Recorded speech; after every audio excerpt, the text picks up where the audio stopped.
A Fraternidade Espírita Chico Xavier apresenta A Página Amiga, o audiobook do livro Nosso Lar.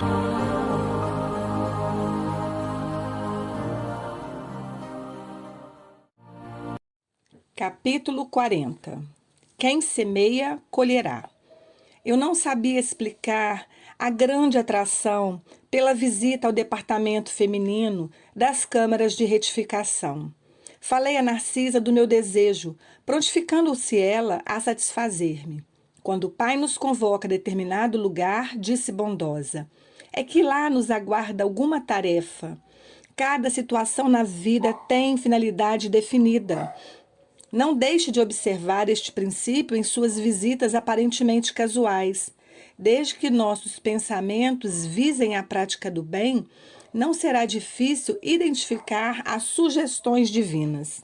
No mesmo dia, a enfermeira acompanhou-me à procura de Nemésia, prestigiosa cooperadora naquele setor do serviço. Não foi difícil encontrá-la. Filas de leitos muito alvos e bem cuidados exibiam mulheres que mais se assemelhavam a frangalhos humanos. Aqui e ali, gemidos lancinantes, acolá angustiosas exclamações.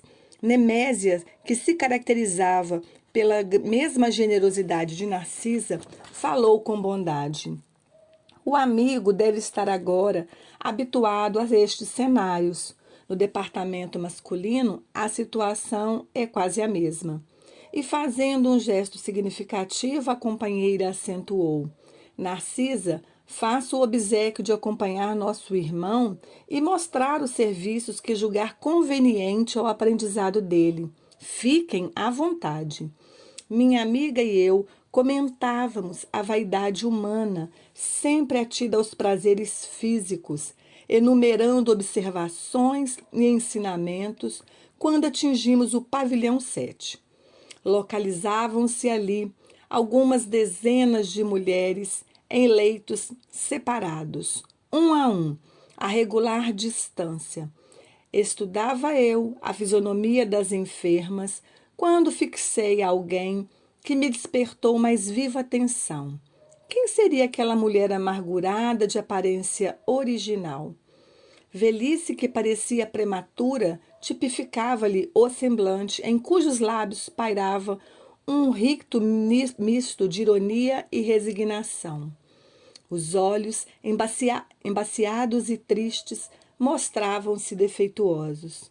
Memória inquieta, coração oprimido, em poucos instantes localizei-a no passado. Era Elisa, aquela mesma Elisa que conhecera nos tempos de rapaz. Estava modificada pelo sofrimento, mas não podia ter qualquer dúvida. Lembrei perfeitamente o dia em que ela, humilde, penetrara em nossa casa, levada por velha amiga de minha mãe, que aceitou as recomendações trazidas, admitindo-a para os serviços domésticos. A princípio, o ritmo comum, nada de extraordinário. Depois, a intimidade excessiva de quem abusa da faculdade de mandar e da condição de servir alguém. Elisa pareceu-me bastante leviana e, quando a sós comigo, comentava sem escrúpulos certas aventuras da sua mocidade, agravando com isso a irreflexão de nossos pensamentos. Recordei o dia em que minha genitora me chamou a conselhos justos. Aquela intimidade, dizia, não ficava bem. Era razoável que dispensássemos a serva generosa, afetuosa, mas convia pautar nossas relações com sadio critério. Entretanto, estouvadamente, levara eu muito longe a nossa camaradagem. Sob enorme angústia moral, abandonou Elisa mais tarde a nossa casa, sem coragem de me lançar em rosto qualquer acusação. E o tempo passou, reduzindo o fato em meu pensamento a episódio fortuito da existência humana. No entanto, o episódio, como alguma coisa da vida, estava bem vivo.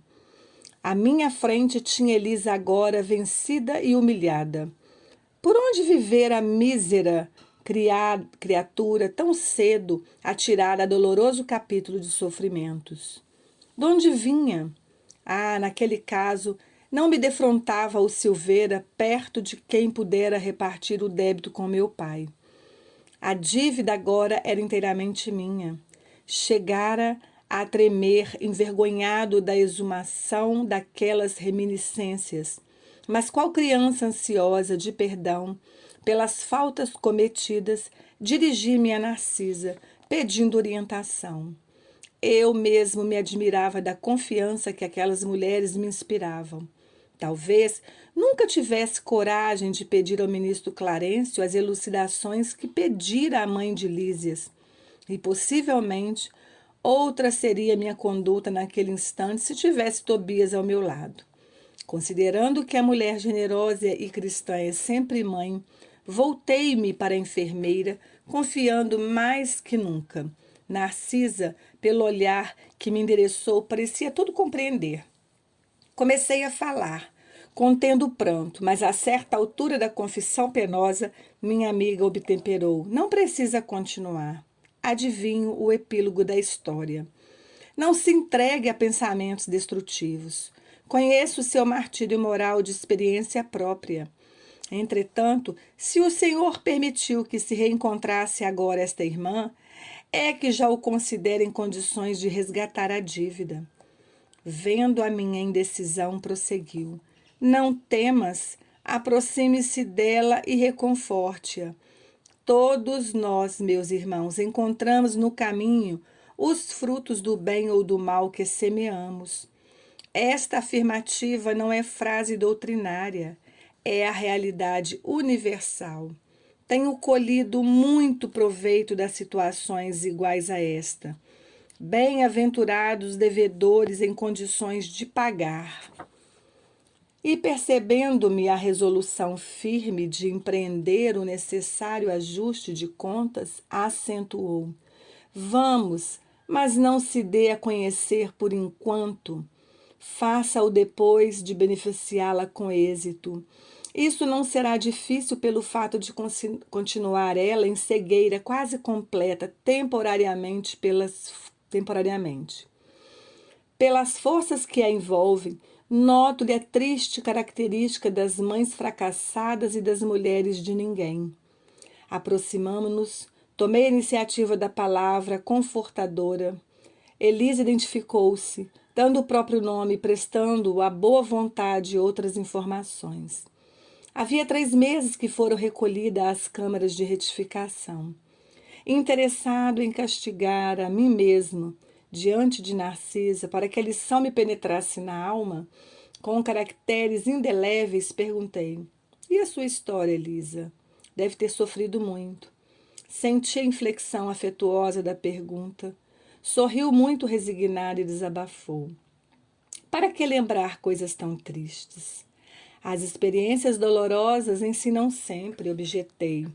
A infeliz, que apresentava profunda modificação moral, meditou alguns momentos como quem concatenava ideias e falou.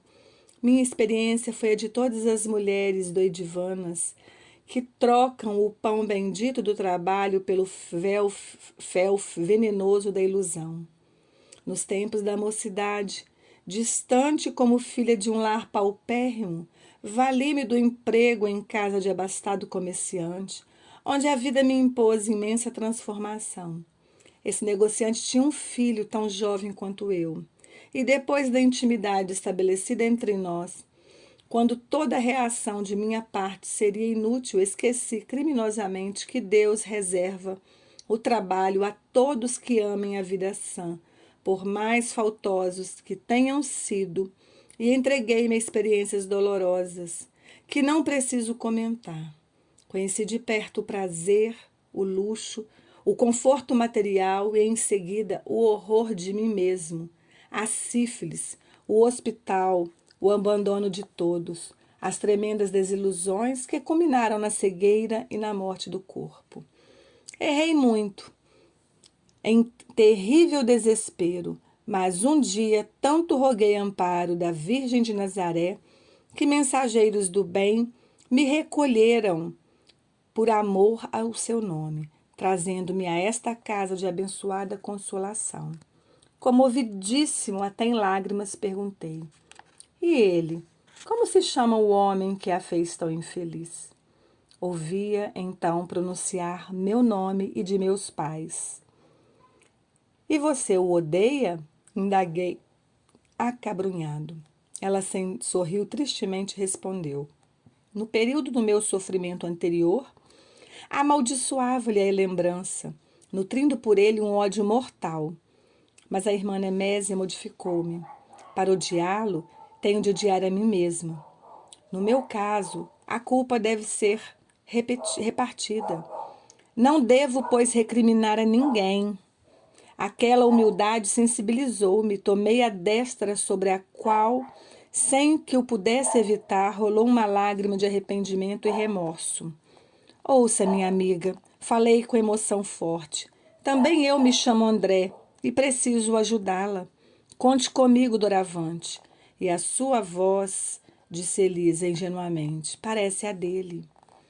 Pois bem, continuei comovido. Até agora não tenho propriamente uma família em nosso lar. Mas você será aqui minha irmã de coração. Conte com o meu devotamento de amigo. No semblante da sofredora, um grande sorriso parecia uma grande luz. Como lhe sou grata, disse ela, enxugando as lágrimas. Há quantos anos ninguém me fala assim, nesse tom familiar, dando-me o consolo da amizade sincera. Que Jesus o abençoe. Nesse instante, quando minhas lágrimas se fizeram mais abundantes, Narcisa tomou-me as mãos maternalmente e repetiu: que Jesus o abençoe.